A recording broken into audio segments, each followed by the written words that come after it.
Mother's Speech. The Forest Park Auditorium was filled to overflowing when we got there, and it held over 400 people. Mother put her name on the list of speakers, while Daddy and I went to find seats. There was a police car out front and an officer in the lobby. There were a lot of people who wanted to speak.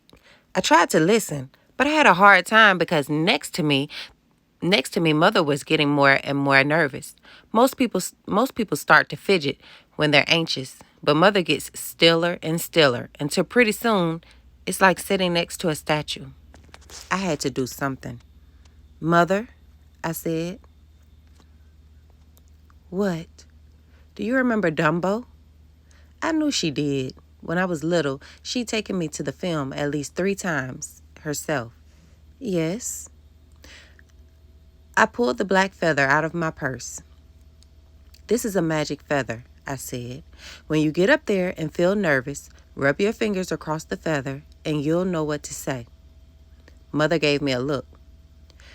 I know, it sounds silly, but there was clapping, and then a man on the stage said, "Former PTA President Maureen Nesbitt will speak next." Mother held out her hand. "Give me the feather." Mother made her way up to the podium and adjusted the microphone. Daddy leaned forward. He seemed as nervous as Mother. I held my breath, but when Mother began to speak, her voice was calm. When the schools were closed last September, I wanted to believe our elected officials were doing what was best for our community. Maybe, like me, you sent a child away to go to school, thinking it would be temporary, a few weeks at most. I didn't want to get involved. Months later, maybe like me, you've become more and more frustrated as this crisis has dragged on and on.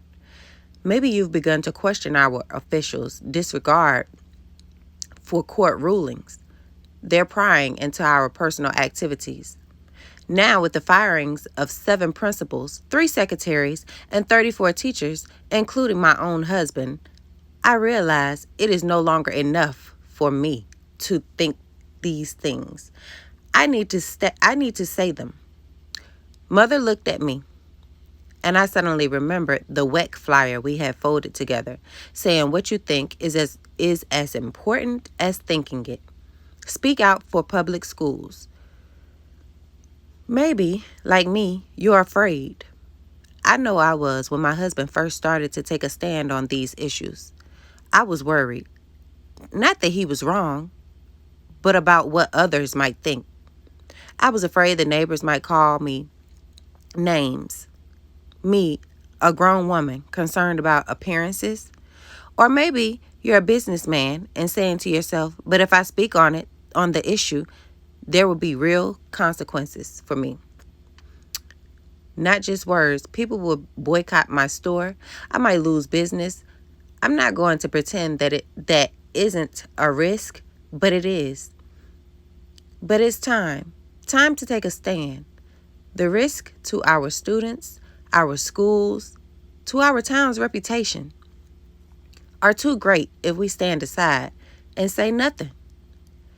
It was my younger daughter, who is rather quiet herself, who convinced me of the need to speak out. She left this in my purse. Mother pulled out a piece of pink stationery and held it up. This is from 1 Peter 3:14. But even if you do suffer for righteousness' sake, you will be blessed. Have no fear of them, nor be troubled.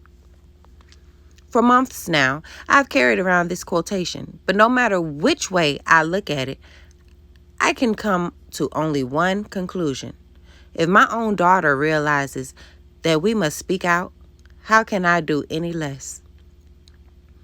Now, I don't know what Principal Wood's views are on integration.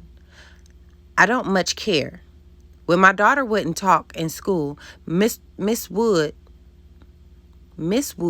was the one who reassured me that Marley would be okay.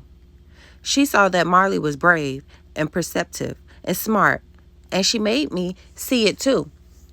Miss Wood is the best educator I've ever known, and the idea that she should be fired for anything she believes or does on her own time is absolutely ridiculous.